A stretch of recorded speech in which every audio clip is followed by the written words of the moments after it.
Black Maid saw what no one else saw and told the billionaire, exposing the woman he planned to marry. I wasn't supposed to be in the East Wing that night.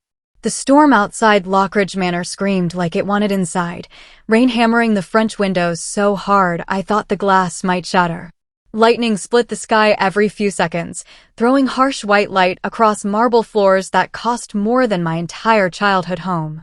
But I was there anyway, because Mrs. Pembroke, the head housekeeper with a spine like rebar and a smile she saved for people who mattered, which wasn't me, had sent me to handle the spill in Mr. Lockridge's private study. A spill. At 11 o'clock at night. In a wing of the house, we were explicitly told never to enter after 8. I should have known something was wrong. Should have felt it crawling up my spine like ice water. But I needed this job. Needed it more than I needed pride, more than I needed questions. So I went.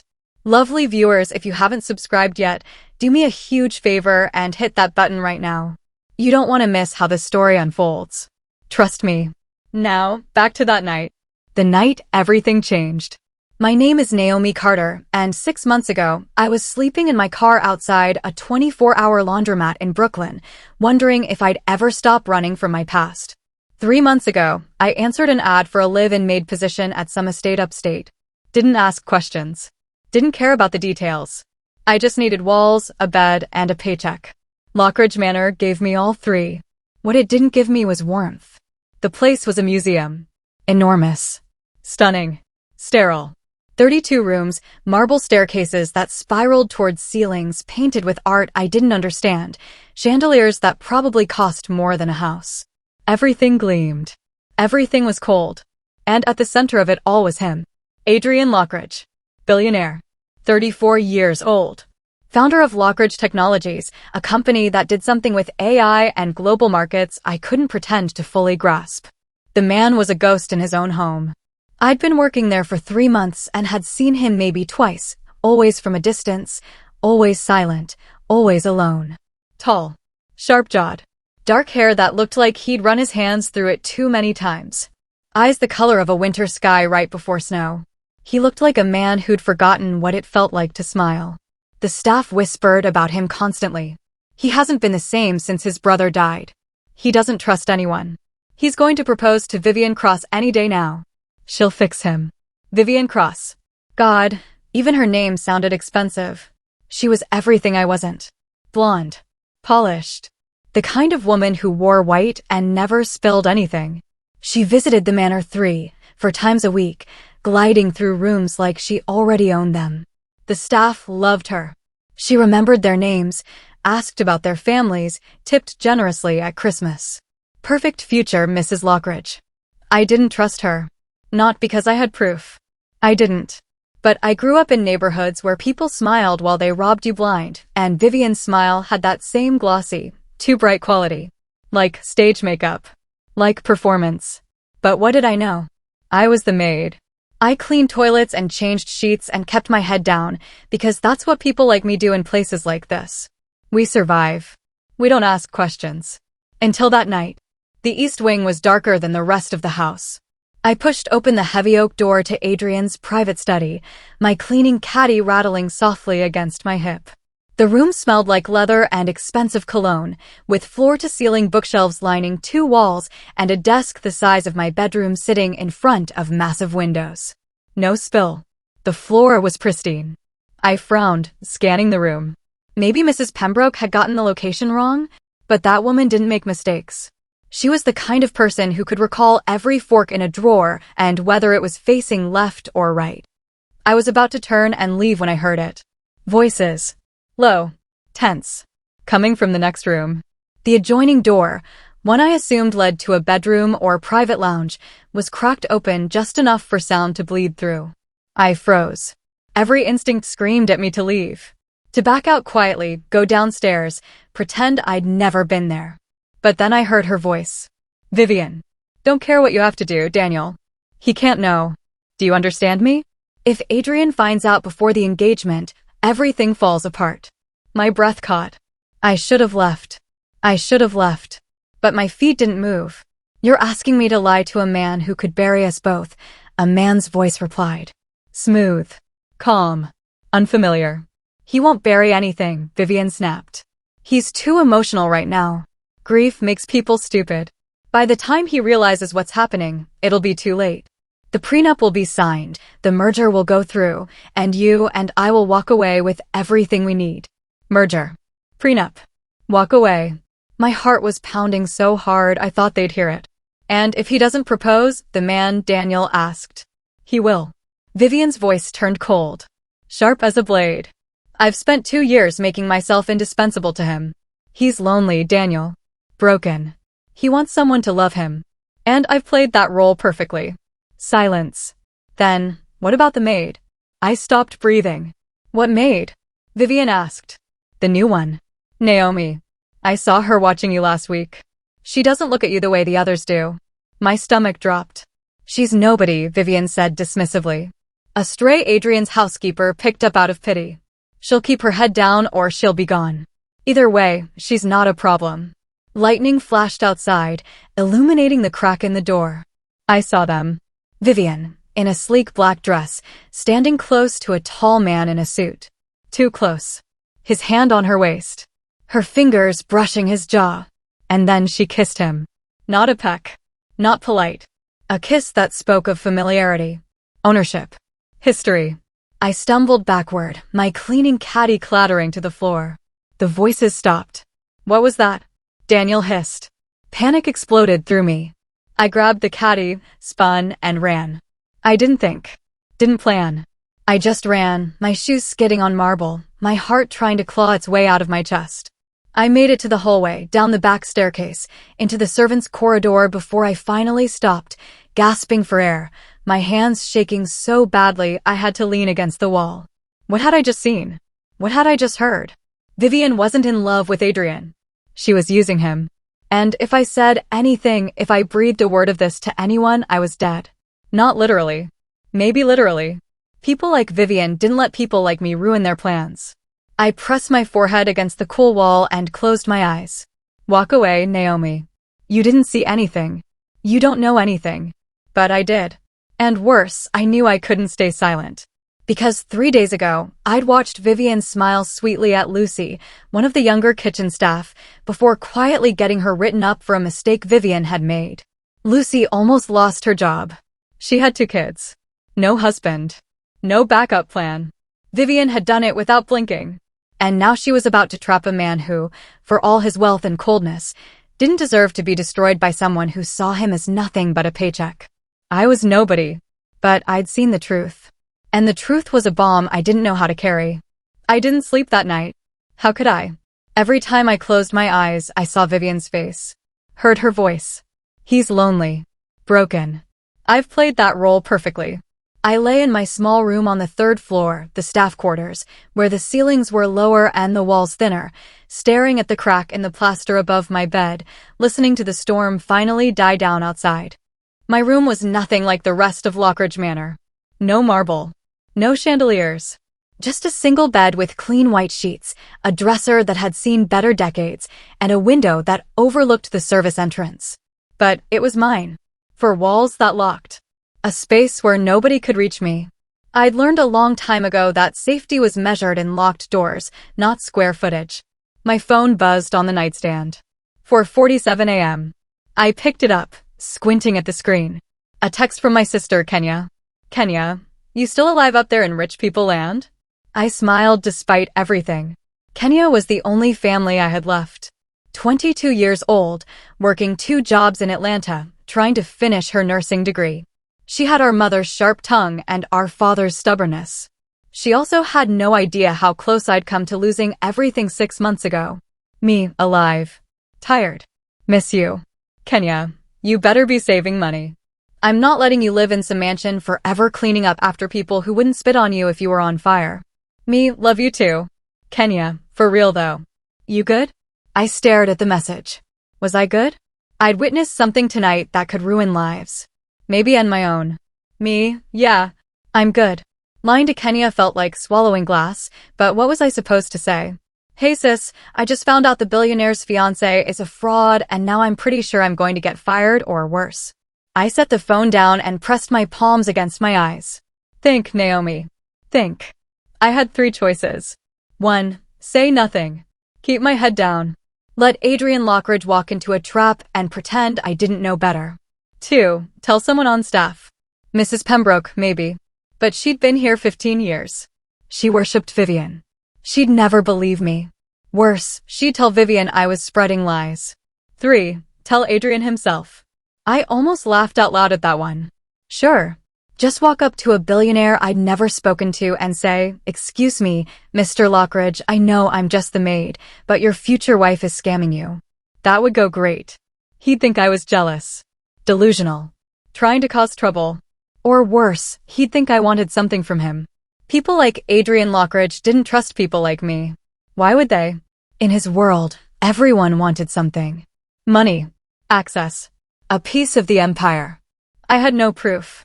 No recording. Just my word against a woman who'd spent 2 years carefully building her image. I was nobody.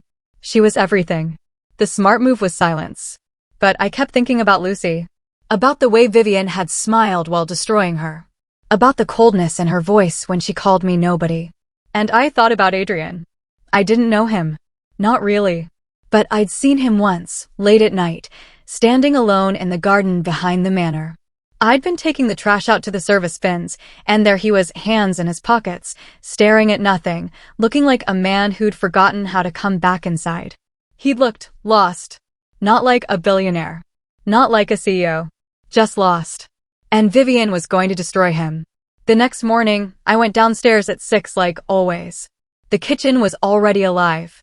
The scent of fresh coffee and baking bread filled the air as the morning staff prepped breakfast. Lockridge Manor ran like a machine, silent, efficient, expensive. I grabbed my assignment sheet from the corkboard near the staff entrance. Library. Morning room. Guest suite 4. Standard. Safe. No mention of the East Wing. I exhaled slowly. Sleep well. I turned. Mrs. Pembroke stood in the doorway, her silver hair pulled into its usual tight bun, her expression unreadable. She was 63, British, and had a way of looking at you that made you feel like she could see every lie you'd ever told. "Yes, ma'am," I said. "Good. We have a busy day ahead. Miss Cross will be joining Mr. Lockridge for lunch, and I expect everything to be immaculate." Of course she would. "Understood," I said. Mrs. Pembroke's eyes lingered on me a moment longer than necessary. "You look tired, Naomi." "I'm fine." She didn't look convinced. "See that you are. We can't afford distractions." She left before I could respond. I stared after her, my stomach twisting. Did she know? No. Impossible. I'd been careful. Quiet. But the way she looked at me. "Girl, you okay?" I jumped. Lucy stood beside me, her round face creased with concern. She was 19, barely 5 feet tall, with dark curls pulled into a ponytail and eyes too kind for a place like this. "I'm fine," I said quickly. "You sure? You look like you've seen a ghost." "Close enough." "Just didn't sleep well," I said. Lucy nodded sympathetically. "I get it. This place gives me the creeps sometimes. Too big. Too quiet." She lowered her voice. "You hear about Miss Cross?" My heart skipped. "What about her?" "Word is Mr. Lockridge is going to propose this weekend." "Like, this weekend?" "Cook heard him on the phone with some jeweler in the city yesterday." No. They're perfect together, don't you think?" Lucy continued, her eyes bright. "She's so nice. And he's been so much happier since she came into his life. It's like a fairy tale." I forced a smile. "Yeah, fairy tale." Lucy squeezed my arm. "I gotta run. Mrs. Pembroke's got me on breakfast service. See you later." "Yeah, see you." She hurried off, and I stood there, frozen. This weekend. He was going to propose this weekend. I had 2 days. 2 days to figure out what the hell I was going to do. I spent the morning cleaning like a machine, trying to keep my hands busy so my brain wouldn't spiral. It didn't work. By noon, I was in the library, dusting shelves I'd dusted 3 days ago, when I heard footsteps behind me. I turned and froze. Adrian Lockridge stood in the doorway. Up close, he was even more intimidating than I'd imagined. Tall, easily over 6 feet. Broad-shouldered. He wore a charcoal suit that probably cost more than I'd make in a year, but he'd loosened his tie, and his dark hair looked like he'd been running his hands through it. His eyes, gray, sharp, exhausted, locked onto mine. "You're Naomi," he said. It wasn't a question. My mouth went dry. Yes, sir. You've been here 3 months. Yes, sir. He studied me for a moment, and I felt like I was being x-rayed. Like he could see straight through me. Mrs. Pembroke speaks highly of you, he said finally. I blinked. She does? The faintest trace of something amusement? Curiosity flickered across his face. You sound surprised. I didn't think she noticed me much. She notices everything. He stepped further into the room, his hands sliding into his pockets. You're efficient. Quiet. Dependable. I didn't know what to say to that. Thank you, sir. Silence stretched between us. He looked tired. No, more than tired. Worn. Like a man holding too much weight for too long. Is there something I can help you with, Mr. Lockridge? I asked carefully. His jaw tightened. For a moment, I thought he was going to say something. Something real. But then he shook his head. No. Just wanted to put a face to the name. He turned to leave. I don't know what possessed me. Maybe it was the exhaustion in his eyes. Maybe it was the ticking clock in my head. Maybe it was just the reckless part of me that had kept me alive this long. Mr. Lockridge. He stopped. Turned back. I swallowed hard. Can I ask you something? His eyes narrowed slightly. Go ahead. Do you believe people can lie to you even when they look you in the eye? The question hung in the air like smoke. Adrian stared at me, his expression unreadable. Yes, he said finally. I do. Then how do you know who to trust? Something shifted in his gaze. Something darker. Sadder.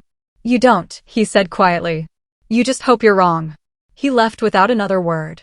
I stood there, heart pounding, dust cloth still in my hand. He didn't trust easily. But he wanted to. And that made what I had to do so much harder. That night, Vivian arrived for dinner. I watched from the second-floor hallway as she stepped out of her sleek black car, all grace and perfection. She wore a cream-colored dress that probably cost more than my entire wardrobe, her blonde hair swept into an effortless updo. She looked like a queen arriving at her castle. Adrian met her at the door. And when she smiled up at him, God, that smile, I saw him soften. Saw his shoulders relax. Saw him look at her like she was the only solid thing in his world. My chest ached. He had no idea. I turned away, heading back toward the staff stairs. I had to tell him. I didn't know how, didn't know when, but I couldn't let him propose to a woman who was going to destroy him, even if it destroyed me first. The next day, everything changed. I woke up at 5:30 like always, showered in the cramped staff bathroom, and pulled my hair into a tight bun. My uniform, black dress, white apron, sensible shoes, hung on the back of my door like a costume I wore to disappear. That's what people like me did in places like this. We became invisible. But today, I didn't want to disappear. Today, I had a decision to make. I'd spent half the night staring at my ceiling, running through scenarios. Every single one ended badly. Tell Adrian, lose my job. Tell Adrian, he doesn't believe me, Vivian destroys me. Tell Adrian, he does believe me, Vivian destroys me anyway. Stay silent, watch a good man get ruined. There was no winning move. But there was a right move. And I'd learned a long time ago that right and safe were rarely the same thing. I made it through the morning on autopilot. Cleaned the morning room. Stripped and remade the beds in guest suite 4. Polished silver in the dining room until I could see my reflection. Tired eyes, tight jaw, fear I couldn't quite hide. By noon, I still hadn't figured out how to approach Adrian. Then fate made the decision for me. I was in the kitchen, grabbing lunch with the rest of the staff, when Mrs. Pembroke appeared in the doorway. Naomi. Everyone looked up. My stomach dropped. Yes, ma'am. Mr. Lockridge has requested you specifically for an assignment this afternoon. The room went silent. Lucy's eyes went wide. Even the cook stopped stirring. Staff didn't get requested. We got assigned. The fact that Adrian Lockridge knew my name, let alone asked for me, was unheard of. What kind of assignment? I asked carefully. He needs assistance organizing files in his private office. You'll report to the East Wing at 2 o'clock. The East Wing. Where I'd seen Vivian and Daniel. Where this whole nightmare started. Understood, I managed. Mrs. Pembroke's gaze lingered on me, sharp and assessing. Don't be late. She left. The kitchen erupted in whispers the second she was gone. Why would he ask for you? Someone muttered. Lucy leaned close. Girl, what did you do? Nothing, I said. I didn't do anything. but my hands were shaking. At exactly 2 o'clock, I stood outside Adrian's private office, my heart hammering against my ribs. This was it. I could walk in, do the job, keep my mouth shut. Or I could tell him the truth and pray he didn't think I was insane. I knocked. Come in. I pushed open the door. Adrian sat behind his massive desk, surrounded by stacks of papers and files. He'd taken off his suit jacket, rolled up his sleeves. He looked less like a billionaire and more like a man drowning in work he couldn't delegate. He glanced up when I entered. Naomi. Good. Close the door. I did, my pulse spiking. The room felt smaller with just the two of us in it. Mrs. Pembroke said you needed help with files? I said. Yes. He gestured to a tower of boxes along the wall.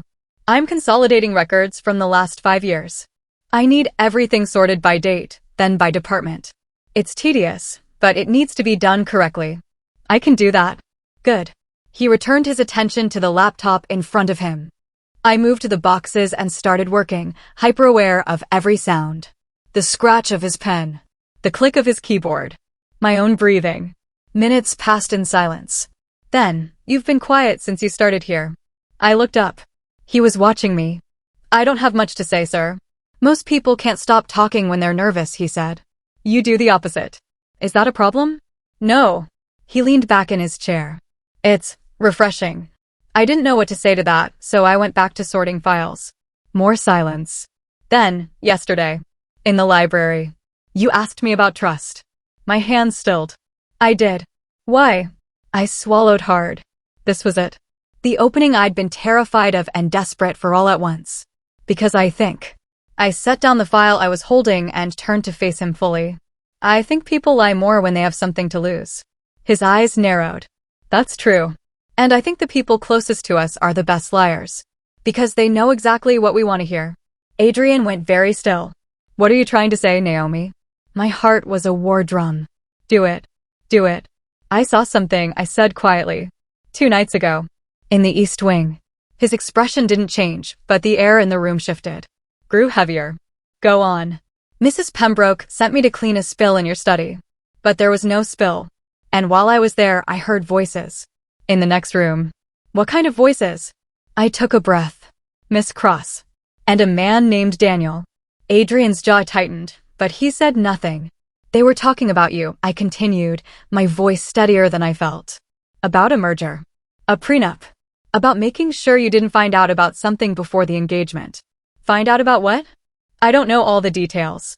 But I forced myself to meet his eyes. She kissed him, Mr. Lockridge. It wasn't like a friend. It was like they were together. Silence. Adrian stared at me, his face unreadable. Then he stood. I took an instinctive step back. He crossed to the window, his back to me, his hands gripping the edge of the sill. Do you have any idea what you're accusing her of? His voice was low. Controlled. Dangerous. Yes, sir. Do you have proof? No, sir. Then why the hell are you telling me this? Because it's the truth. He spun around, and the look on his face made my breath catch. Fury. Pain. Disbelief. You've been here 3 months, he said coldly. You don't know Vivian. You don't know me. You don't know anything about my life. You're right, I said. I don't. But I know what I saw. People see what they want to see. I didn't want to see it. The words burst out of me before I could stop them. Do you think I wanted to get involved in this? Do you think I wanted to risk my job, my life, to tell you something you clearly don't want to hear? His eyes flashed. Then why did you? Because Lucy almost lost her job because of Vivian. I shot back. Because I've watched her play the perfect fiancé while she treats the staff like props. Because you deserve to know the truth before you marry someone who's using you. The room went dead silent. Adrian stared at me like he'd never seen me before. Get out, he said finally. My heart sank. Mr. Lockridge. I said get out. I grabbed my cleaning supplies with shaking hands and headed for the door. But I stopped. Turned back. I know you don't believe me, I said quietly. And I know you think I'm nobody. But I'm telling you the truth. And if you won't listen to me, at least, just pay attention. Watch her. Really watch her. His expression was stone. I left before he could respond. I made it halfway down the hall before the tears came. Stupid. I'd been so stupid. I'd just accused a billionaire's fiancé of fraud with zero proof and expected him to believe me, a maid he barely knew. Of course he didn't believe me. Why would he? I ducked into a storage closet and pressed my hands against my face, trying to breathe through the panic clawing at my chest. I was going to get fired. Worse, Vivian was going to find out what I'd said. And then I was going to disappear. Not fired. Disappeared. People like her made problems vanish all the time. I slid down the wall and sat on the floor, my mind racing. Maybe I could leave tonight. Pack my things, get on a bus, disappear before anyone noticed. But where would I go? I had $300 in my bank account. No car. No references I could use if Mrs. Pembroke blacklisted me. Kenya couldn't help. She barely had enough for herself. I was trapped. The door opened. I jerked my head up, panic flooding my veins. Adrian stood in the doorway. I scrambled to my feet. I'm sorry, I was just... What's Daniel's last name? I blinked. What? The man you heard with Vivian. You said his name was Daniel. What's his last name? I don't know. I'd never heard his voice before. Adrian's eyes were sharp. Calculating. Describe him. Tall. Maybe 6'1", 6'2". Dark suit. Brown hair. Expensive watch. I swallowed. He sounded smooth. Confident. Like he was used to getting what he wanted. Adrian pulled out his phone, scrolled for a moment, then turned the screen toward me. A photo. A man in a tailored suit standing next to Vivian at some charity event. Brown hair. Sharp smile. Is this him? My stomach dropped. Yes. Adrian's expression went dark. Daniel Caruso. Vivian's ex-fiancé. Ex-fiancé. She told me they ended things years ago. Adrian continued, his voice flat. That it was amicable. That they barely spoke anymore. I said nothing. He stared at the photo for a long moment. Then he looked at me.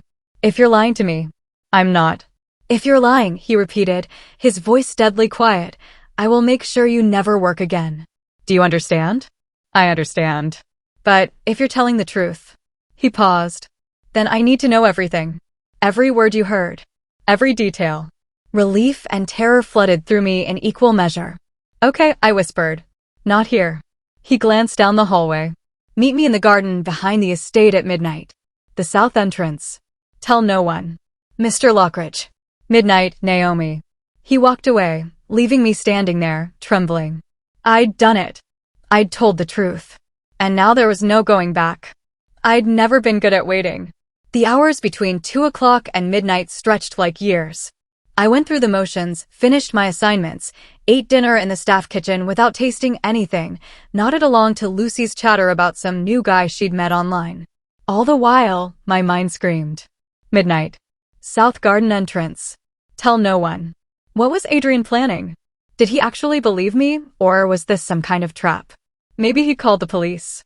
Maybe Vivian was already on her way, ready to bury me with lawyers and accusations. Maybe I'd just signed my own death warrant. By 11:30, I was pacing my tiny room like a caged animal. I'd changed out of my uniform into jeans and a dark sweater, something I could run in if things went south. My phone sat on the dresser, Kenya's last text still glowing on the screen. Kenya, you better be taking care of yourself up there. I mean it. I picked up the phone, started typing a response, then deleted it. What could I possibly say? Hey sis, if I disappear, it's because I told a billionaire his fiancé is a con artist and now I'm meeting him in a garden at midnight like this is a murder mystery. I set the phone down, grabbed my jacket, and slipped out into the hallway. Lockridge Manor at night was a different beast entirely. The lights were dimmed to a soft glow, casting long shadows across marble floors. Silence pressed in from all sides, broken only by the distant tick of the grandfather clock in the main hall and the soft hum of the heating system. I moved through the corridors like a ghost, keeping to the edges, avoiding the main staircases where security cameras watched. I knew this house now. Knew which floorboards creaked, which doors stuck, which hallways the night security walked. 3 months of invisibility had taught me how to move unseen. I made it to the south entrance without incident, a small door tucked behind the conservatory that staff used for garden maintenance. I stepped outside. The November air bit at my skin, sharp and cold. The garden stretched out before me, all manicured hedges and stone pathways, lit by scattered lanterns that cast pools of golden light. And there, standing beside a fountain that had probably cost more than a house, was Adrian Lockridge. He'd changed too. No suit. Just dark jeans, a black sweater, and a jacket that made him look less like a CEO and more like a man trying to hide. He turned when he heard my footsteps. For a moment, we just stood there, two people who shouldn't be meeting in secret, but were anyway. "You came," he said. "You asked me to. I wasn't sure you would." I crossed my arms against the cold. I wasn't sure I should. Something that might have been a smile flickered across his face, but it died quickly. He gestured toward a stone bench near the fountain. "Sit. We need to talk." I sat, and he settled beside me close enough that I could feel the heat radiating off him, far enough that we weren't touching. For a long moment, neither of us spoke. Then Adrian said, "Tell me everything. From the beginning. Don't leave anything out." So I did. I told him about Mrs. Pembroke sending me to the East Wing. About the voices. About every word I could remember from Vivian and Daniel's conversation. Grief makes people stupid. By the time he realizes what's happening, it'll be too late. The merger will go through, and you and I will walk away with everything we need. Adrian's jaw clenched tighter with every sentence, but he didn't interrupt. I told him about the kiss. About running. About spending the last 2 days terrified and trapped. When I finished, silence wrapped around us like fog. Adrian stared at the fountain, his hands clasped between his knees. "Daniel Caruso," he said finally, "is a venture capitalist. He specializes in acquisitions and hostile takeovers." My stomach twisted. 6 months ago, he approached me about a merger between his firm and a subsidiary of Lockridge Technologies. I turned him down. The deal was too aggressive. Too risky. He paused. Vivian told me she'd handle it. That she'd talk to him, smooth things over since they had history. She was working with him the whole time, I said quietly. "It appears so." His voice was hollow. Empty. "The prenup my lawyers drafted. It includes clauses that would give Vivian access to certain company assets in the event of a divorce." I didn't think twice about it. She said she wanted to protect both of us. But if she's working with Daniel, then she's positioning herself to trigger those clauses after the wedding. He turned to look at me, and the devastation in his eyes nearly broke me. "She's been planning this from the beginning." I didn't know what to say. What do you say to a man who just realized the woman he loves is destroying him? "I'm sorry," I whispered. "Don't be." His voice turned hard. "You did nothing wrong. You told me the truth when no one else would. But you loved her." "I thought I did." He looked away. "My brother died 2 years ago. Car accident. We were close. After he was gone, I didn't know how to function. I buried myself in work, pushed everyone away." He exhaled slowly. And then Vivian appeared. Beautiful. Patient. Understanding. She made me feel like maybe I could be human again. "She saw someone vulnerable," I said. "And she exploited it." Yes. The word was bitter. She did. Silence again. Then Adrian stood abruptly, pacing toward the fountain. "I need proof," he said. "Your testimony isn't enough. Vivian will deny everything, and Daniel will back her up. I need evidence." "What kind of evidence?" He turned back to me, and there was something dangerous in his eyes now. Something calculating. "I need to catch them together. On record. Admitting what they've done." "How?" "This weekend. I'm supposed to propose to her at a charity gala on Saturday night. 500 guests. Press. Cameras everywhere." His smile was sharp and joyless. "She's expecting a ring and a fortune. I'm going to give her a trap." My heart was racing. "What do you need me to do?"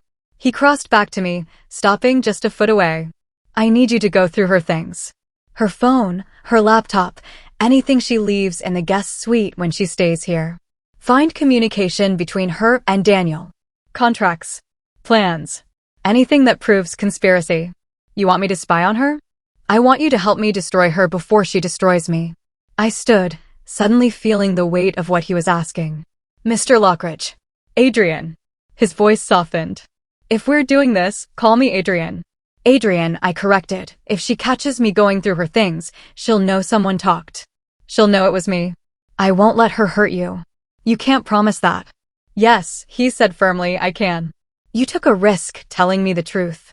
I won't forget that. Whatever happens, I will protect you." I searched his face, looking for the lie.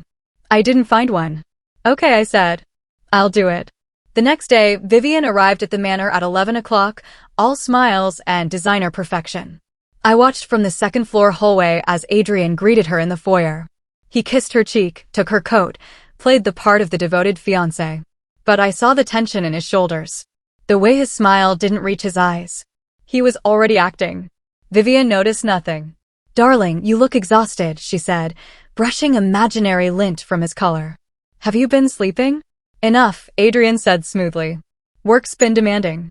"Well, that's all going to change after Saturday." She beamed. "Once we're engaged, I'm going to make sure you learn to relax." "Once we're engaged." She said it like it was inevitable. Like she'd already won. I turned away before I did something stupid, like spit at her feet. Vivian stayed for lunch. I was assigned to serve.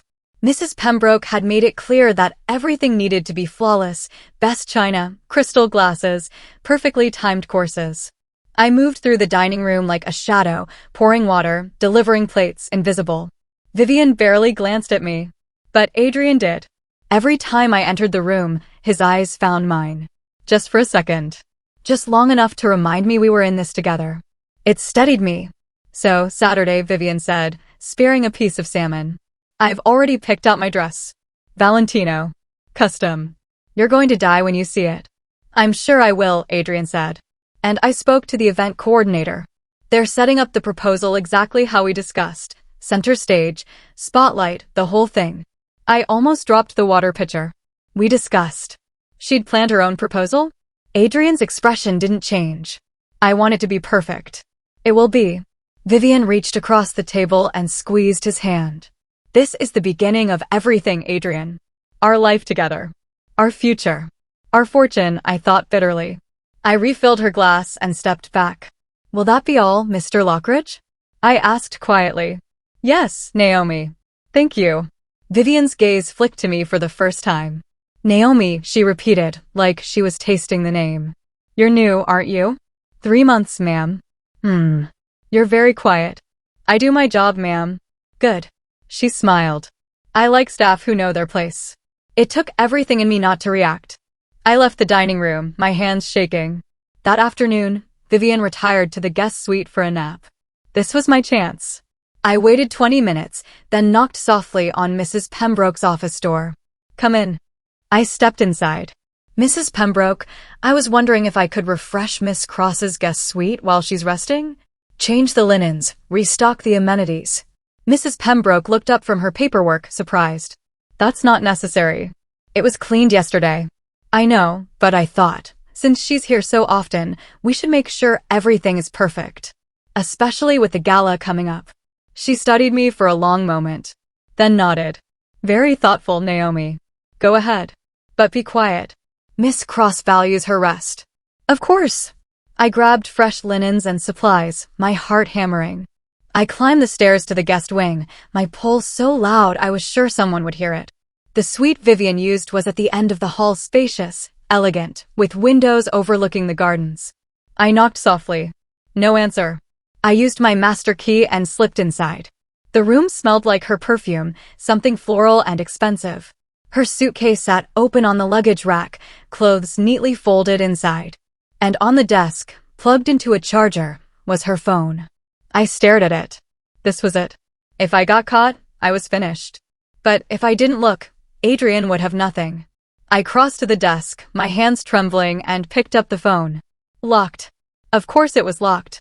I tried the obvious, her birthday, which I'd overheard her mention once. Nothing.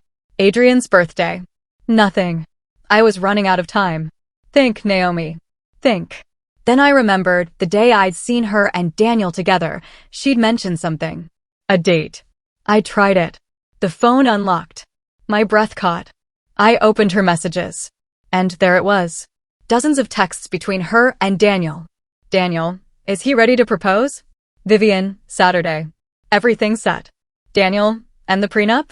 Vivian, signed and buried in legal jargon he'll never read. Once we're married, we trigger the exit clause in 6 months. He'll be too devastated to fight it. Daniel, you're brilliant. Vivian, I know. Nausea rolled through me. I took photos of everything with my own phone, texts, emails, files labeled merger plan and asset division. Then I heard it. Footsteps in the hallway. I shoved her phone back onto the charger and spun toward the door just as it opened. Vivian stood in the doorway. And she was staring right at me. Time stopped. Vivian stood in the doorway, her perfect blonde hair slightly mussed from her nap, her expression shifting from surprise to suspicion in the space of a heartbeat. "Naomi," she said slowly. "What are you doing in here?" My mind went blank. Then survival instinct kicked in. I gestured to the fresh linens in my arms. "Mrs. Pembroke asked me to refresh your suite, ma'am." I knocked, but you didn't answer. "I'm so sorry if I disturbed you." Her eyes narrowed, scanning the room. Had I put her phone back exactly where it was? Had I left anything out of place? "I was in the bathroom," she said. "I didn't hear you knock." "I'm sorry, ma'am. I can come back later." "No." She stepped fully into the room, closing the door behind her. "You're here now. Might as well finish." It wasn't a suggestion. I moved to the bed, stripping the linens with hands that somehow didn't shake, hyper-aware of her watching my every move. Vivian crossed to the desk. My heart stopped. She picked up her phone, glanced at the screen, then set it back down. "You're very thorough," she said. "Thank you, ma'am. Tell me, Naomi." She perched on the edge of the desk, her voice light, conversational. "How are you finding Lockridge Manor? It must be quite different from wherever you came from." "It's a good position, ma'am." "That's not what I asked." I looked up. Her smile was still in place, but her eyes were cold. Calculating. "I'm grateful for the opportunity," I said carefully. "Grateful." She tested the word. "That's interesting. Most people in your position would say they're lucky. But you said grateful. As if someone did you a favor." "Mrs. Pembroke took a chance on me." "I'm grateful for that." Vivian tilted her head. "You know, I've been coming here for 2 years, and I pride myself on knowing the staff. But you're different. Quiet. Watchful. Like you're always paying attention to things that don't concern you." My pulse hammered. "I just do my job, ma'am." "Do you?" She stood, moving closer. "Because I've noticed something. Adrian's been distracted lately. Distant. And it started right around the time you arrived. I wouldn't know anything about Mr. Lockridge's mood, ma'am. Wouldn't you?" She was close enough now that I could smell her perfume. "You were alone with him yesterday. In his office. For over an hour." "How did she know that?" "He needed help organizing files," I said. "Files." Her smile sharpened. "Of course. And what did you two talk about while you were organizing these files?" "Nothing, ma'am. We didn't talk." "Everyone talks, Naomi. Especially when they're alone with someone for an hour." She leaned in, her voice dropping. "So I'm going to ask you one more time. What did you and Adrian discuss?" I met her eyes. And I saw it, the flash of fear beneath the perfect mask. She knew. Maybe not the details, but she knew something had shifted. That Adrian was pulling away. That her carefully constructed plan was starting to crack. And she was trying to figure out if I was the reason why. "We didn't discuss anything, ma'am," I said firmly. "I sorted files. He worked on his computer. That's all." Vivian stared at me for a long, terrifying moment. Then she smiled. "Good," she said softly. "Because if I thought you were trying to cause problems, if I thought you were spreading lies or inserting yourself into situations above your station, well, that would be very unfortunate. For you." The threat hung in the air like poison. "I understand, ma'am." "Do you?" She moved even closer, her voice barely a whisper. "People like you disappear all the time, Naomi. Jobs vanish. References evaporate. Sometimes people themselves just go away. And no one asks questions. Because no one cares about the help." Ice flooded my veins. "Is there anything else you need, ma'am?" I asked, proud that my voice didn't shake. Vivian stepped back, her pleasant mask sliding back into place. "No. You can go. But Naomi?" She smiled. "Do be careful. This is a big house. Lots of places to get hurt if you're not paying attention." I grabbed the old linens and walked out, forcing myself not to run. I made it to the staff stairwell before my knees gave out. I sat on the steps, gasping for air, my whole body shaking. She'd threatened me. Not subtly. Not with corporate politeness. "People like you disappear all the time." She knew I was a threat. Maybe not exactly what I'd told Adrian, but enough to want me gone. I pulled out my phone with trembling hands and opened the photos I'd taken of her messages. Evidence. I had evidence. But would it be enough? And more importantly, would I survive long enough to use it? That night, I couldn't eat. I sat in the staff dining room, pushing food around my plate while Lucy chattered about the upcoming gala. I heard Miss Cross's dress cost $40,000, Lucy said, her eyes wide. Can you imagine? $40,000 for one dress. Ridiculous, someone else muttered. I think it's romantic, Lucy sighed. A proposal in front of everyone. Like a fairy tale. I wanted to scream. Instead, I excused myself and headed upstairs. I was halfway to my room when my phone buzzed. Unknown number. I stared at it, my heart racing. Then I answered. Hello. Naomi. Adrian. How did you get this number? I whispered. Personnel file. Did you find anything? I glanced around the empty hallway. Yes. Texts. Emails. Plans. Everything you need. Silence. Then, send them to me. Now. Adrian, she knows something's wrong. She cornered me today. She threatened me. What did she say? I told him. Every word. When I finished, I heard him exhale slowly. I'm moving up the timeline, he said. I can't wait until Saturday. It's too dangerous. What are you going to do? Tomorrow night, I'm hosting a small dinner party. Just a few business associates and Vivian. I need you to serve. Why? Because I'm going to confront her. In front of witnesses. And I need you there as proof. My blood ran cold. Adrian, if you do that, she'll destroy me. You heard what she said. She won't get the chance. His voice was steel. I promise you, Naomi. Tomorrow night, this ends. One way or another. And if it doesn't? If she turns everyone against me, then we both go down fighting. He hung up. I stood there in the hallway, phone clutched in my hand, terror and something else, something that felt dangerously like trust, warring in my chest. The next day crawled by. I sent Adrian the photos. Went through my duties like a robot. Avoided Vivian, who thankfully left the manor early for a spa appointment. By evening, I was a mess of nerves. Mrs. Pembroke had assigned me to dinner service along with 2 other staff members. 8 guests.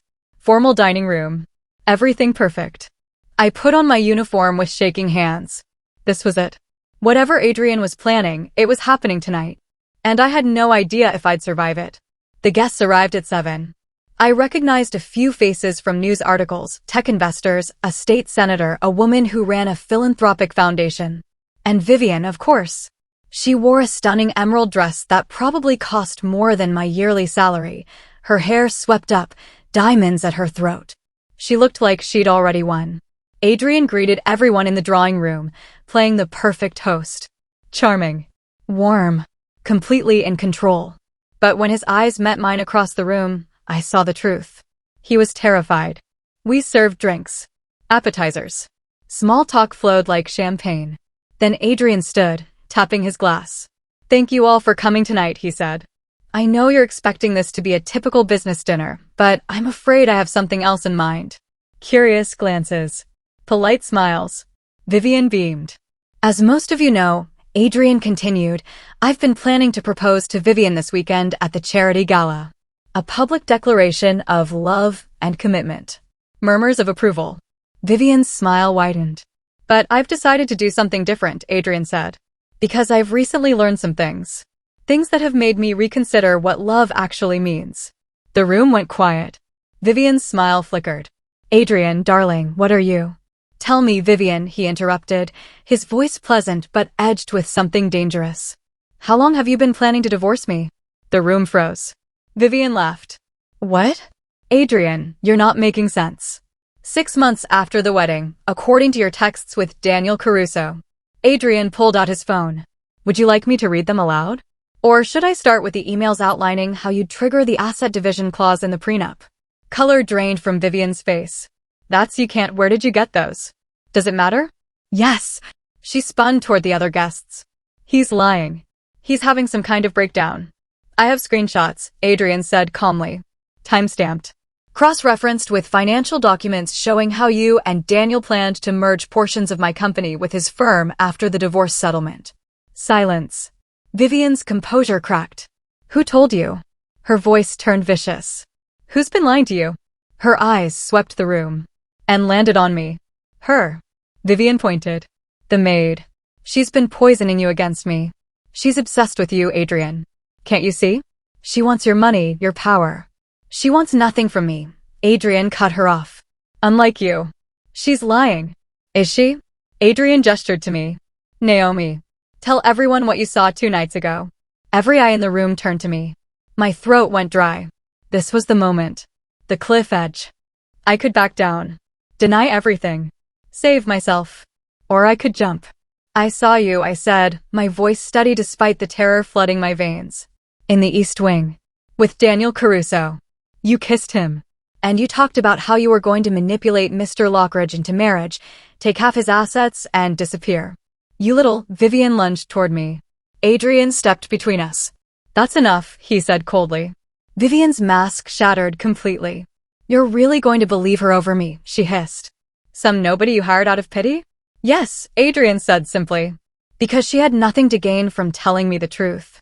And you had everything to gain from lying. Vivian's face twisted with rage. Then, just as quickly, she smoothed it away. Fine, she said, her voice ice. You want the truth? Here it is. You're a broken, pathetic man who's been crying over his dead brother for 2 years. You were easy, Adrian. Desperate for someone to love you. And yes, I used that. Because you're weak. Gasps rippled through the room. Adrian didn't flinch. Get out of my house, he said quietly. Gladly. Vivian grabbed her purse. But this isn't over. You'll hear from my lawyers. And as for you, she turned to me, her eyes full of venom. You just made the biggest mistake of your life. She stormed out. The room erupted in shocked whispers. Adrian turned to his guests. I apologize for the scene. Under the circumstances, I think we should end the evening here. They filed out, some sympathetic, others clearly uncomfortable. Within minutes, the dining room was empty. Except for me and Adrian. We stood there, the wreckage of the evening around us. Are you okay? I asked quietly. He laughed, a broken, hollow sound. No, he said. But I will be. Thanks to you. She's going to come after me. I know. He turned to face me fully. Which is why you're not staying here tonight. What? Pack your things. I'm taking you somewhere safe.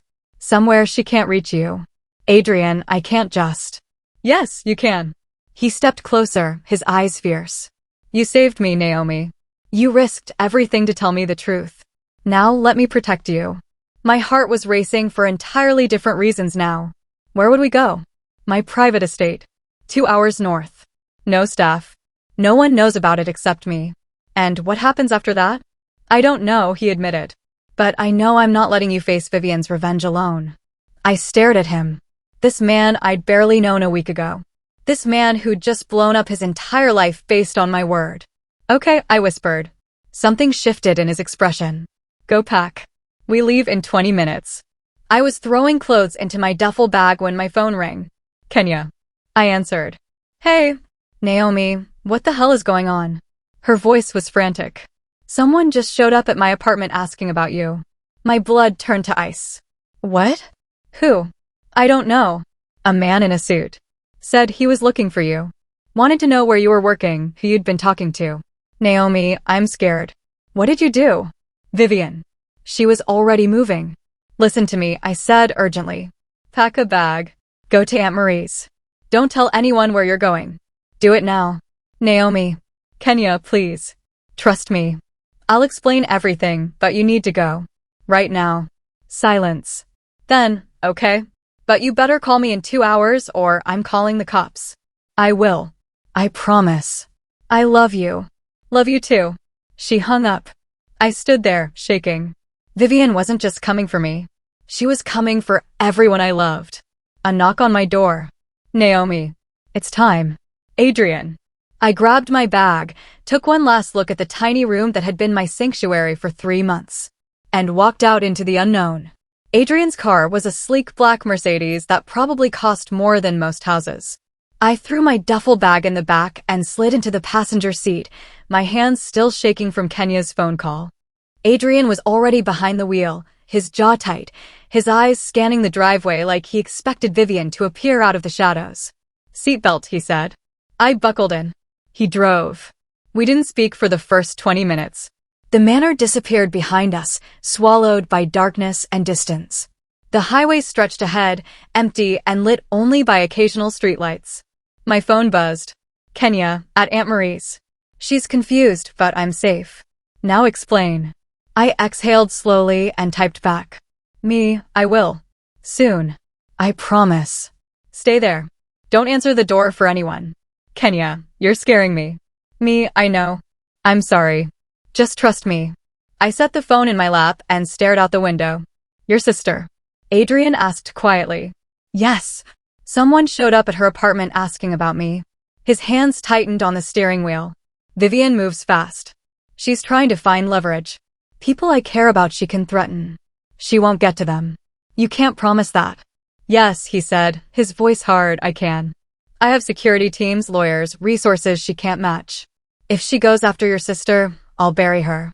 I looked at him, really looked at him. In the dim light from the dashboard, he looked different. Less like the untouchable billionaire I'd served tea to, more like a man who'd been betrayed and was trying not to fall apart. Why are you doing this? I asked. Doing what? Protecting me. You barely know me.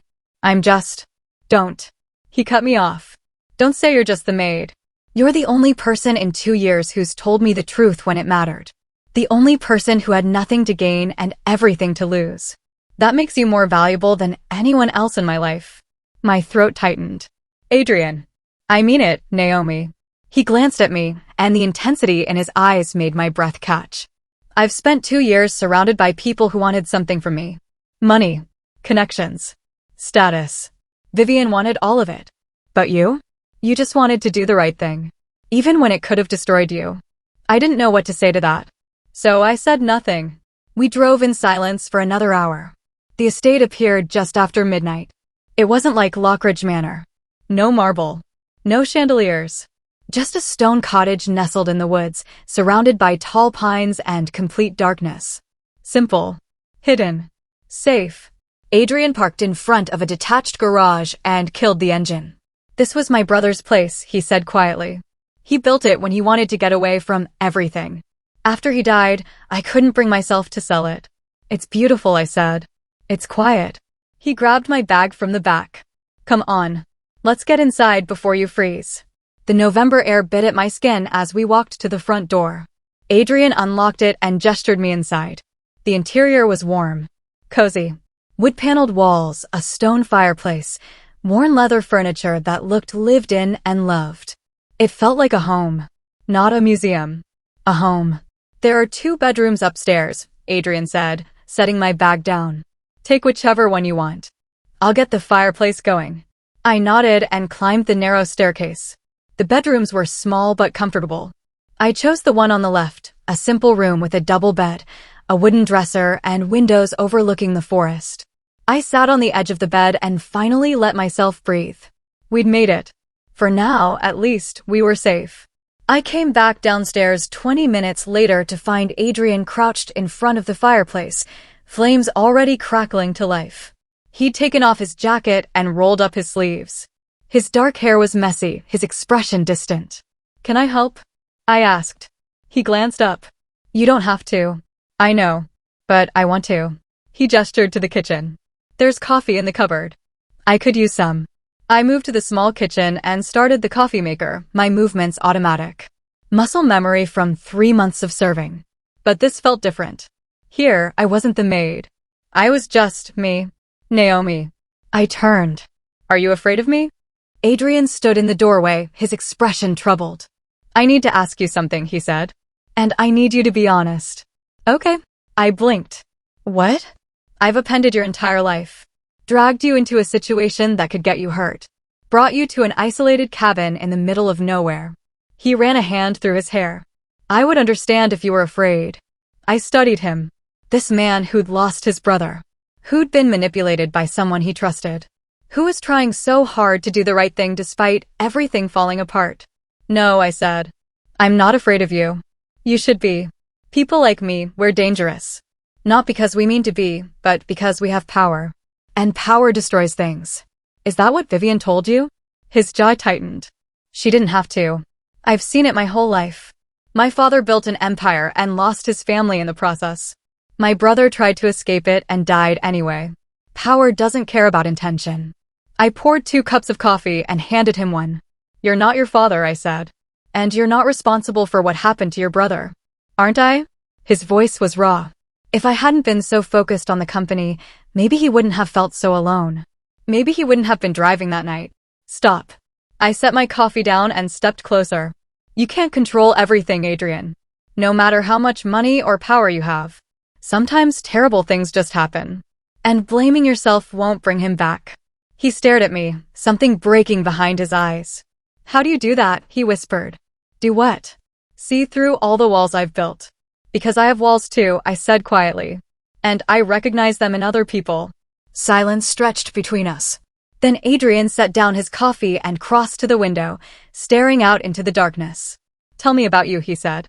I know nothing about your life. Where you came from. Why you needed this job so badly. I hesitated. No one knew the whole story. Not even Kenya. But standing there, in this quiet space where nothing was pretending to be something it wasn't, I felt the truth pushing at my throat. My parents died when I was 19, I said. Car accident. I was supposed to go with them that day, but I stayed home to study for an exam. Adrian turned to face me. After they died, I tried to hold things together. Took care of Kenya. Worked 3 jobs. But I got involved with someone, a guy I thought loved me. Turned out he was using me to run drugs. When the cops raided his place, I was there. Naomi. I didn't know, I said quickly. I swear I didn't know what he was doing. But it didn't matter. I had a record. No one would hire me. I lost my apartment. Ended up living in my car. Is that why you came here? I came here because Mrs. Pembroke was the only person who'd take a chance on someone with my background. She didn't ask questions. Just gave me a job and a place to stay. I looked at him. This position saved my life, Adrian. And then I risked it to tell you about Vivian. Why? His voice was barely a whisper. Why would you risk the one stable thing you had? Because watching someone get destroyed when I could have stopped it? I shook my head. I couldn't live with that. I've already lost too much. I couldn't watch someone else lose everything because I was too afraid to speak up. Adrian crossed the room until he was standing right in front of me. You're extraordinary, he said softly. Do you know that? My heart was hammering. I'm really not. Yes, you are. You've survived things that would have broken most people. And instead of becoming bitter or selfish, you risked everything to help the stranger. You're not a stranger anymore. Something shifted in his expression. No, he agreed. I'm not. The air between us felt charged. Electric. He lifted his hand, hesitated, then gently brushed a strand of hair from my face. I shouldn't, he started. My phone exploded with sound. We both jumped. I grabbed it from my pocket. Unknown number. I answered. Hello. Heavy breathing. Then a voice I didn't recognize. Male. Cold. Miss Carter.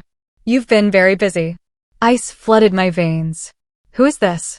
A friend of Vivian's. She wanted me to deliver a message. I'm not interested. Your sister is very pretty. Shame if something happened to her. My blood turned to fire. If you touch her, relax. She's safe. For now. As long as you do exactly what you're told. Adrian grabbed the phone from my hand and put it on speaker. Who the hell is this? He demanded. Silence. Then, Mr. Lockridge. Interesting. Vivian thought you might be involved.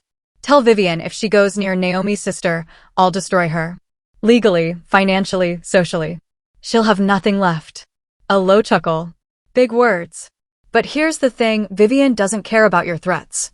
She wants the girl to recant. To admit she lied about everything. Do that, and everyone stays safe. Not happening, I said. Then people are going to get hurt. Starting with your sister.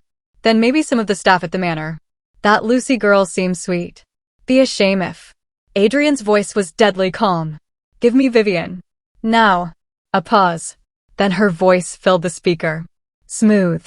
Controlled. Hello, Adrian. Call off your dog, Vivian. Whatever you think you're going to accomplish. What I'm going to accomplish, she interrupted, is getting my life back. You humiliated me in front of your colleagues. You chose a maid over me. And now you're going to pay. I have evidence. Evidence you obtained illegally. Evidence that won't hold up in court. But you know what will? Witness testimony about how your new little girlfriend stalked you, lied to you, manipulated you while you were grieving. No one will believe that. Won't they?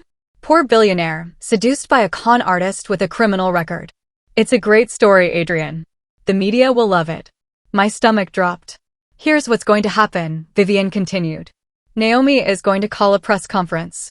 She's going to admit she lied because she was obsessed with you. She's going to apologize to me. And then she's going to disappear. And if she doesn't? Adrian asked. Then people she cares about start having accidents. Her sister. The staff. Maybe even you, Adrian. Accidents happen all the time to people who don't cooperate. She hung up. Adrian and I stared at each other. She's bluffing, I said, but my voice shook. No, Adrian said quietly. She's not. Vivian doesn't bluff. She destroys. I sank onto the couch, my mind racing. Kenya. Lucy. All the people at the manor who'd been nothing but kind to me. Vivian was going to hurt them. Because of me. I have to do it, I whispered. I have to recant. No. Adrian, she'll kill them. She won't get the chance. He pulled out his phone. I'm calling my head of security. We're putting protection on your sister, on Lucy, on everyone. That's not enough. You heard her. She has people. Resources. She'll find a way. Then we find a way first. He crouched in front of me, gripping my shoulders. Listen to me. If you back down now, she wins. She gets away with everything. And she'll do this again to someone else. Tears burned my eyes. I can't let people die because of me. They won't. I promise you, Naomi. We're going to stop her. But I need you to trust me. I looked into his eyes. And I wanted to trust him. But trust was a luxury I'd lost a long time ago. What if you can't stop her? I whispered. Then we go down fighting. Together. I didn't sleep that night. How could I? I lay in the small bedroom upstairs, staring at the ceiling, my phone clutched in my hand like a lifeline. Every 20 minutes, I texted Kenya. Me, you okay? Kenya, still fine. Still at Aunt Marie's. Still waiting for you to explain what the hell is happening. Me, soon. I promise. Kenya, Naomi, I'm serious. If you don't tell me what's going on, I'm coming to find you. Me, don't. Please. Just stay there. Kenya, you're scaring me. Me, I know. I'm sorry. I set the phone down and pressed my palms against my eyes. This was a nightmare. Vivian had turned the tables completely. I'd thought exposing her would end this, that the truth would be enough. But truth meant nothing when the other person had money, power, and no conscience. A soft knock on my door. Naomi? Adrian's voice. Come in, I said. The door opened, and he stepped inside carrying 2 mugs. He changed into jeans and a dark sweater. His hair was still messy, his eyes tired but alert. Thought you might need this, he said, handing me one of the mugs. Tea. Not coffee. How did you know I prefer tea? I asked. I pay attention. He sat on the edge of the bed, maintaining a respectful distance. Can't sleep. Can you? No. He took a sip from his own mug. I've been on the phone with my legal team for the last 3 hours. I sat up. And they're working on getting restraining orders against Vivian and Daniel. We're also filing charges for extortion, conspiracy to commit fraud, and a few other things that'll tie them up in court for years. But that doesn't stop her from hurting people now. No, he admitted. Which is why I've also hired private security. Your sister has a 2-person detail watching Aunt Marie's house. Lucy and the other staff members Vivian mentioned all have protection as of 2 hours ago. I stared at him. How did you? I made calls. I have people who owe me favors. They're good at what they do, Naomi. Vivian won't get near anyone you care about. Relief flooded through me, so intense it almost hurt. Thank you, I whispered. Don't thank me yet. We're not out of this. He set his mug on the nightstand. But we're going to be. I'm not letting her win. Why? The question burst out before I could stop it. Why are you fighting this hard? You could just pay her off. Make her go away. Protect your reputation. Adrian was quiet for a long moment. Then he said, my brother's name was Ethan. I went still. He was 3 years younger than me. Smarter. Kinder. Better at being human than I ever was. Adrian's voice was soft, distant. When our father died and I took over the company, Ethan begged me not to. Said it would consume me the way it consumed Dad. But I didn't listen. I thought I could handle it. Build the empire and keep my soul. He looked down at his hands. Ethan tried to stay close. Tried to pull me back to reality. But I was too busy. Too important. Too convinced I was doing something that mattered. His voice cracked slightly. The night he died, he'd called me 17 times. I was in a board meeting. I didn't answer. My heart broke. Adrian. He was driving to the estate to see me, to tell me something important. I never found out what. He lost control on a curve and hit a tree. Died instantly. Tears burned my eyes. After the funeral, I found his journal. He'd been struggling. Depression. Loneliness. And he'd been reaching out to me for months, but I was too blind to see it. Adrian finally looked at me, and the pain in his eyes was devastating. I failed him, Naomi. I let work and ambition matter more than the person who actually loved me. It wasn't your fault, I said. Wasn't it? If I'd answered the phone, if I'd made time for him, maybe he wouldn't have been on that road. Maybe he'd still be alive. Or maybe the accident would have happened anyway. You can't control everything. I know. He exhaled slowly. But I swore after he died that I wouldn't let people use me anymore. Wouldn't let the wrong people close while pushing away the ones who actually mattered. And then Vivian came along, and I was so desperate to feel something again that I ignored every warning sign. He turned to face me fully. But then you showed up. And you didn't want anything from me except to do the right thing. You reminded me what integrity looks like. What honesty looks like. His voice dropped. So yes, I'm fighting for you. Because you deserve someone to fight for you the way I should have fought for Ethan. I couldn't speak. Couldn't breathe. All I could do was reach out and take his hand. His fingers closed around mine, warm and solid and real. We're going to beat her, I said. Together. Together, he agreed. The next morning, everything changed. I woke to the smell of coffee and bacon, real bacon, not the turkey substitute the manor served. I pulled on jeans and a sweater and headed downstairs to find Adrian in the kitchen, actually cooking. You cook? I said, surprised. He glanced up, a slight smile on his face. Ethan taught me. Said a man who couldn't feed himself was pathetic. Smart man. He was. Adrian gestured to the table. Sit. It's almost ready. I sat, watching him move around the small kitchen with surprising competence. It was surreal. This billionaire who usually had a staff of 30, making breakfast in a tiny cabin like it was the most natural thing in the world. He set a plate in front of me. Scrambled eggs, bacon, toast. This looks amazing, I said. Don't get too excited. I only know how to make about 3 things. I took a bite. It was delicious. We ate in comfortable silence for a few minutes. Then Adrian's phone rang. He glanced at the screen and tensed. It's my lawyer. He answered, putting it on speaker. Robert. Tell me you have good news. Depends on your definition of good. The lawyer's voice was clipped, professional. The restraining orders were denied. Judge said there wasn't sufficient evidence of imminent threat. My stomach dropped. What about the criminal charges? Adrian asked. Also problematic. Vivian's lawyers are arguing that the messages on her phone were obtained illegally, which means they're inadmissible. Without them, we don't have enough to prosecute. That's insane. It's the law. But there's more. Robert paused. Vivian just filed a defamation lawsuit against both you and Miss Carter. She's claiming you conspired to destroy her reputation out of jealousy and spite. She's asking for $50 million in damages. I stopped breathing. She can't be serious, Adrian said. She's very serious. And she's smart. She's positioning herself as the victim, the woman who loved you, only to be betrayed and publicly humiliated. The media is already picking up the story. Adrian's jaw tightened. What media? All of it. She gave an exclusive interview to the Times this morning. It went live 20 minutes ago. Adrian pulled out his laptop and opened a browser. There it was, front page. Billionaire's bride betrayed. Vivian Cross speaks out about Adrian Lockridge's shocking accusation. Below the headline was a photo of Vivian, tears streaming down her perfect face. Adrian clicked the article. I read over his shoulder, nausea building with every word. I loved him, Cross told reporters in an emotional interview. I spent 2 years supporting him through his grief, helping him heal. And then he met this woman, a maid with a criminal history, and everything changed. She manipulated him, Cross continued. Told him lies about me, turned him against me. I think she saw an opportunity to get close to a wealthy man and took it. And Adrian, in his grief and vulnerability, believed her. Cross denied all allegations of fraud, calling them complete fabrications designed to destroy my reputation.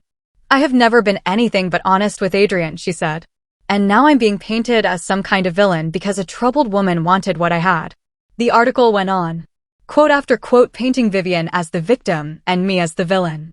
There were even photos, security footage from the manor showing me entering Adrian's office, leaving late at night, riding in his car. She's been documenting everything, I whispered. Building her case, Adrian said grimly.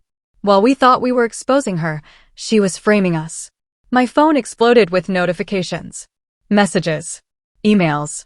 Friend requests from reporters. And then a text from a number I didn't recognize. Unknown. You should have taken the deal when you had the chance. I showed Adrian. His expression went dark. She's playing the long game, he said. Destroying your credibility publicly so that, even if we prove she lied, no one will believe it.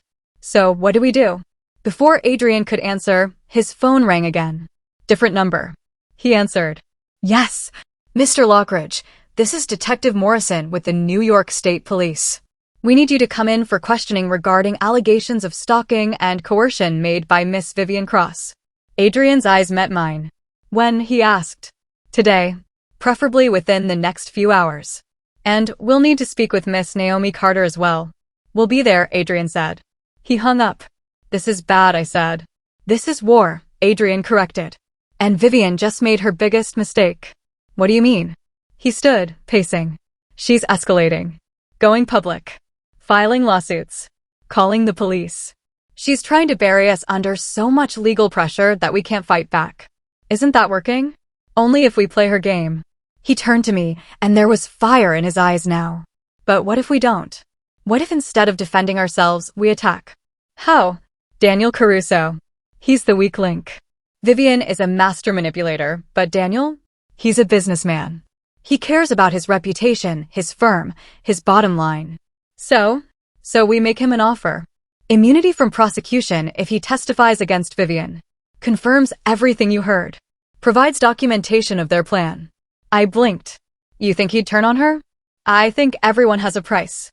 And Daniel's price is self-preservation. Adrian grabbed his phone. I'm calling Robert back. We're going on offense. For hours later, we sat in a conference room at the police station. Adrian's lawyer, Robert Chin, a sharp-eyed man in an expensive suit, sat beside us. Across the table were two detectives and Vivian's lawyer, a woman who looked like she ate defendants for breakfast. Miss Carter, Detective Morrison began, Miss Cross has alleged that you've been stalking Mr. Lockridge, that you fabricated a relationship with him, and that you've been making false accusations against her to interfere with their engagement. How do you respond? I took a breath. Everything I told Mr. Lockridge is true. I witnessed Miss Cross with her ex-fiancé, Daniel Caruso, discussing a plan to defraud Mr. Lockridge through marriage. Do you have any evidence of this? The detective asked. We have messages from Miss Cross's phone, Robert started. Obtained illegally, Vivian's lawyer interrupted. My client's phone was accessed without her permission. That's theft and invasion of privacy.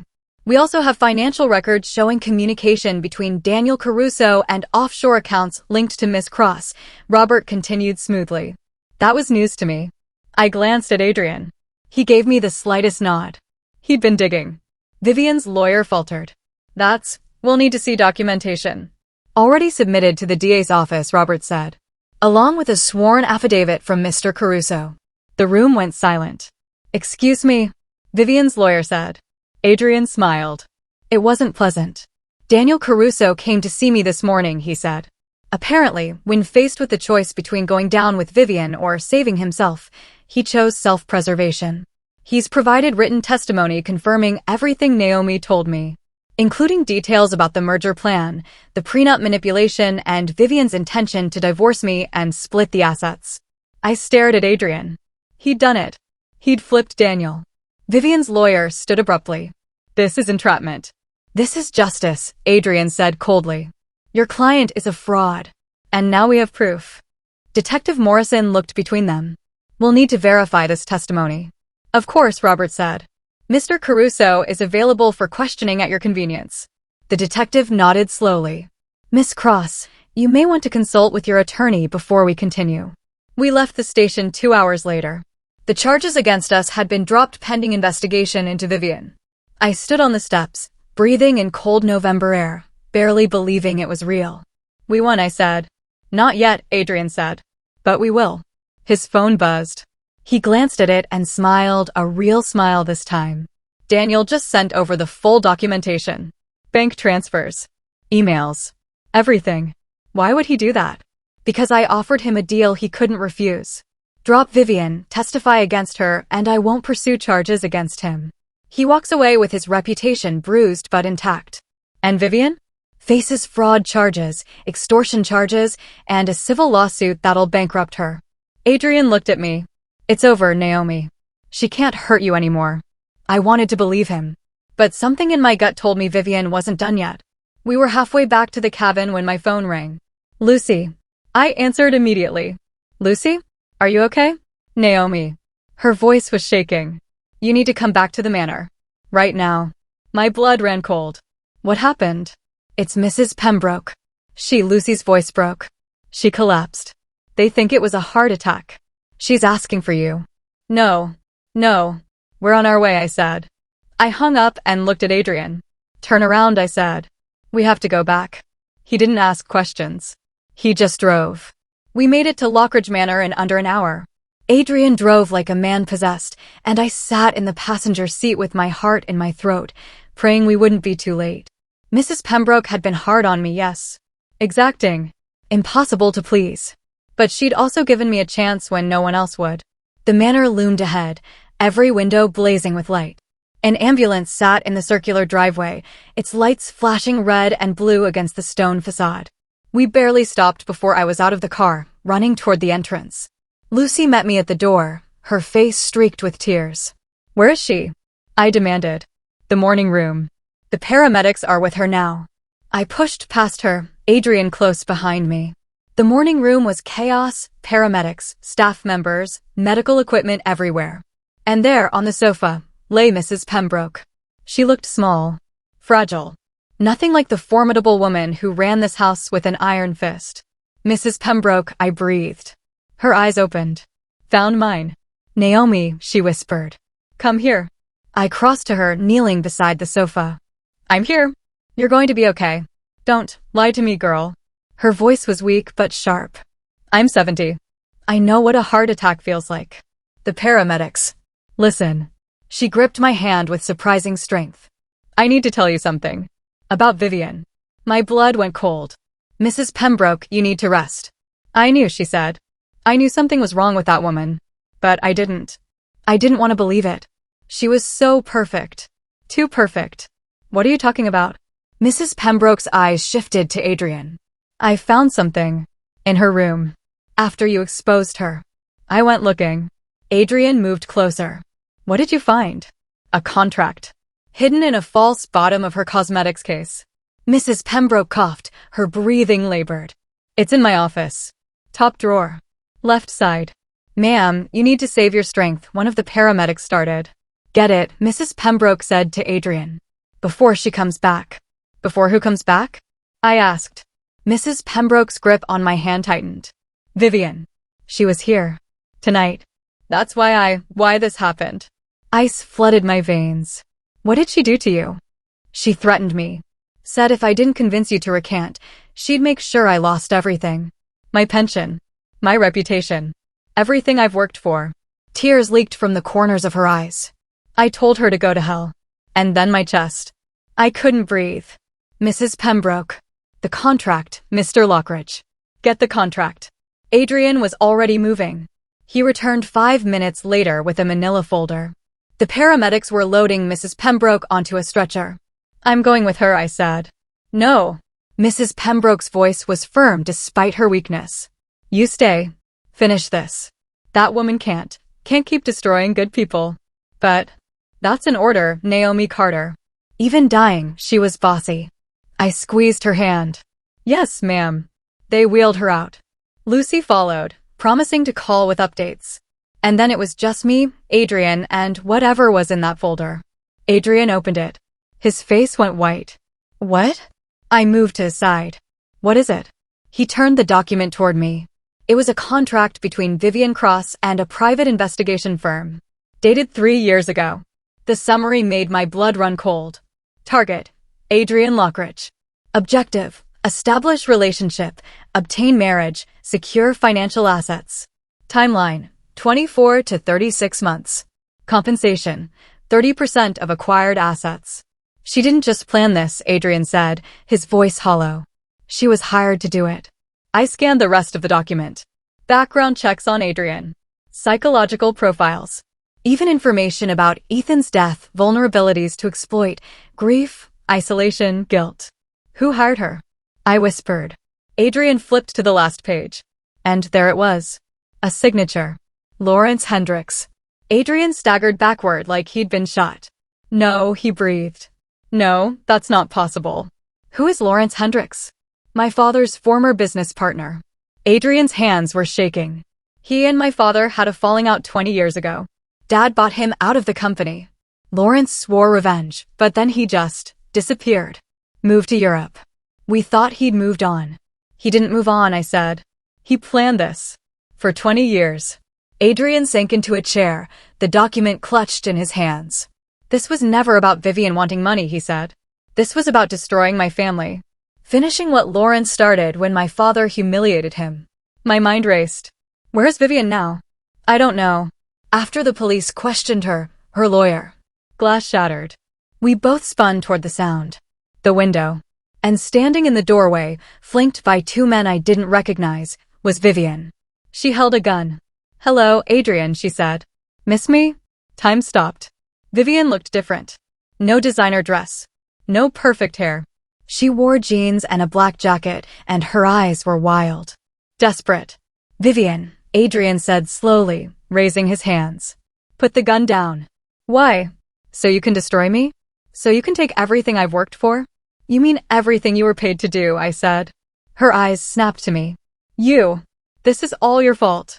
If you'd just kept your mouth shut, none of this would have happened. If I'd kept my mouth shut, you would have ruined him. So what? She screamed. You think he's some innocent victim? His father destroyed Lawrence. Took everything from him. Adrian deserved to feel that same pain. My father bought him out fairly, Adrian said. Lawrence was embezzling. Dad gave him a choice, leave quietly or face criminal charges. Lies. Vivian's hand shook. Lawrence told me the truth.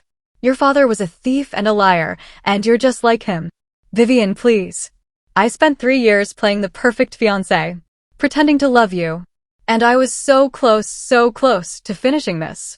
And then she pointed the gun at me. Ruined everything. Don't do this, Adrian said, stepping between us. Whatever Lawrence promised you, it's over. The police have Daniel's testimony. They have the contract. You can't win.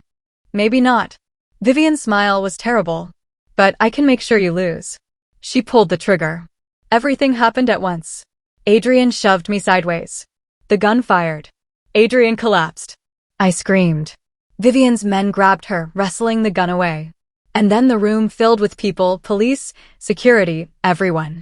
But all I could see was Adrian on the floor, blood spreading across his chest. No, I dropped beside him, pressing my hands against the wound. Adrian, stay with me. His eyes found mine. Naomi. Don't you dare, I said, tears streaming down my face. Don't you dare leave me. Not after everything. Contract in the folder. He gasped. Make sure they see. I don't care about the contract. I care about you. Paramedics swarmed in, pushing me aside. I watched them work, my hands covered in his blood, my whole world narrowing to one desperate prayer. Please let him live. They took him to the hospital. I rode in the ambulance, holding his hand, refusing to let go. The doctors rushed him into surgery. And I waited. Lucy arrived. Then Kenya, she'd left Aunt Marie's the second she heard what happened. Hours passed. Finally, a surgeon emerged. He's stable, she said. The bullet missed his heart by 2 inches. He's incredibly lucky. I burst into tears. Kenya held me while I sobbed. 3 days later, Adrian woke up. I was sitting beside his hospital bed when his eyes opened. Hey, I said softly. Hey. His voice was rough. Did we win? I laughed through tears. Yeah, we won. Vivian's in custody. So is Lawrence Hendricks. They tracked him down in Switzerland. Daniel's testimony plus the contract was enough. It's over. Good. He reached for my hand. And you? Are you okay? You took a bullet for me and you're asking if I'm okay? Always. He squeezed my fingers. You saved my life, Naomi. in more ways than one. You saved mine first. We sat in silence for a moment. Then Adrian said, when I get out of here, I'm making some changes. To the company. To my life. No more hiding. No more letting fear control me. That sounds good. And I want you to be part of it. My heart skipped. Adrian. Not as my maid. As my partner. In whatever capacity you're comfortable with.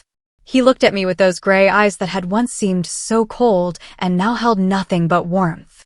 You're the bravest, most honest person I've ever met.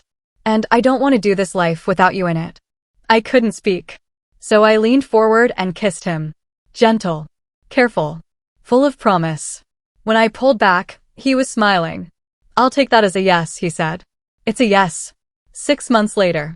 I stood in the gardens of Lockridge Manor, watching the sun set over the perfectly manicured hedges, and marveled at how much had changed.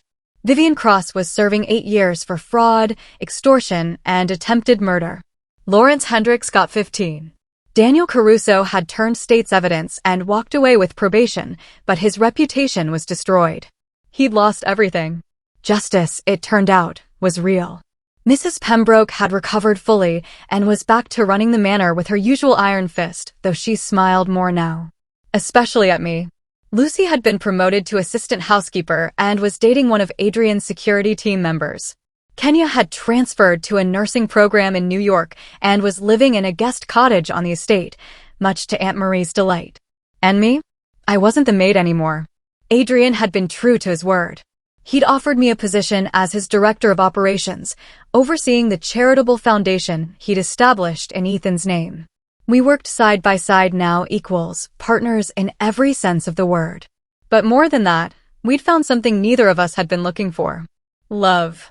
Real, honest, terrifying, beautiful love. There you are. I turned to find Adrian walking toward me, moving carefully. The bullet wound had healed, but he still got sore when it rained.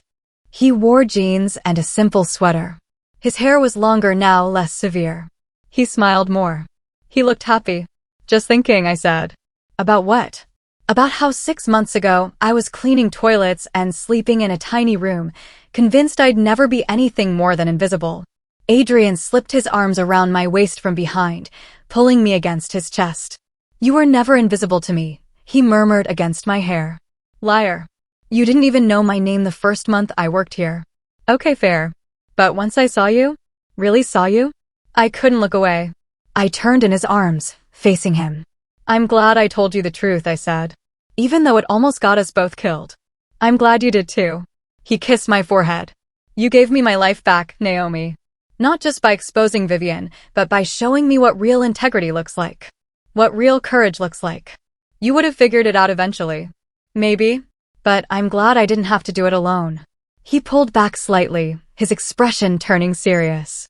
I have something for you. Adrian, we talked about this. You don't need to keep buying me things. It's not jewelry. Just close your eyes. I sighed but obeyed. I heard rustling, then his voice. Okay, open them. I opened my eyes. He was holding a folder. I laughed. Very romantic. Just open it. I did.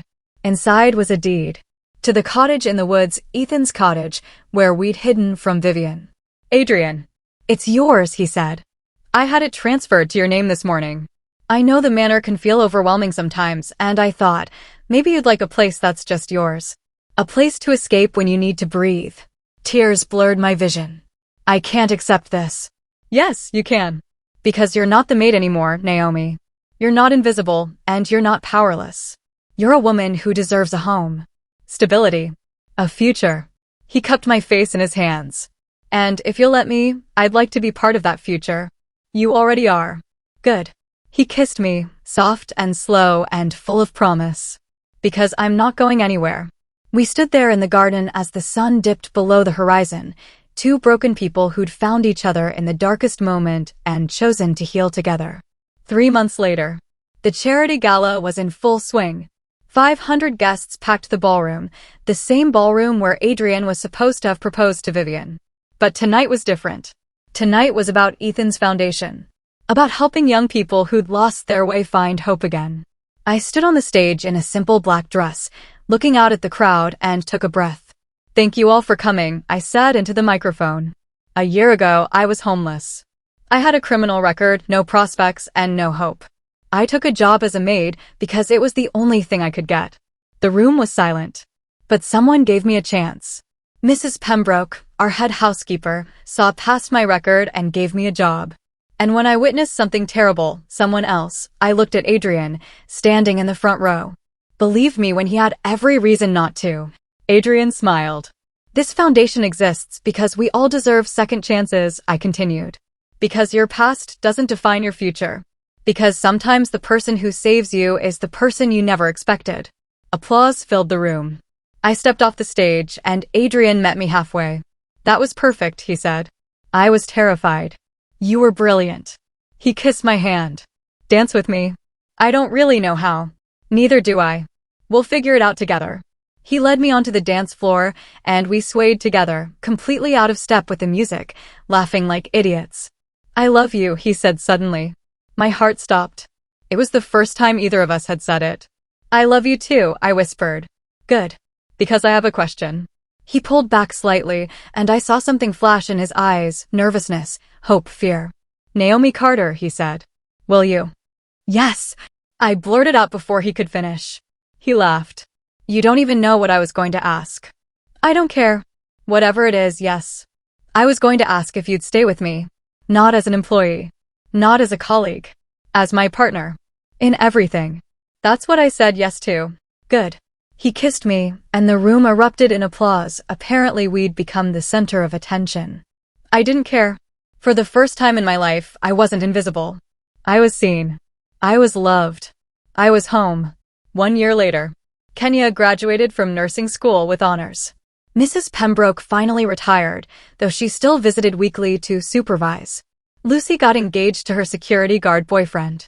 Adrian's company launched 3 new initiatives focused on mental health and grief counseling, all inspired by Ethan's memory. And me? I woke up every morning in the cottage in the woods, next to the man who'd believe me when no one else would. We had breakfast together. Worked together. Built a life together. It wasn't perfect. We still fought sometimes. Still struggled with our pasts.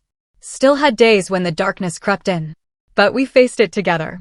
Because I'd learned something important. Truth matters. Courage matters. And sometimes, the person who saves your life is the person you save first. I'd walked into Lockridge Manor as a maid, invisible and afraid. I'd walked out as myself. And that made all the difference. The end. Thank you so much for staying with me through this entire journey. If this story touched your heart, please like this video, subscribe to the channel, and drop a comment telling me what part hit you the hardest. Your support means everything, and I can't wait to bring you more incredible stories. Until next time, remember, you are never invisible and your truth always matters. Love you all. Red Heart.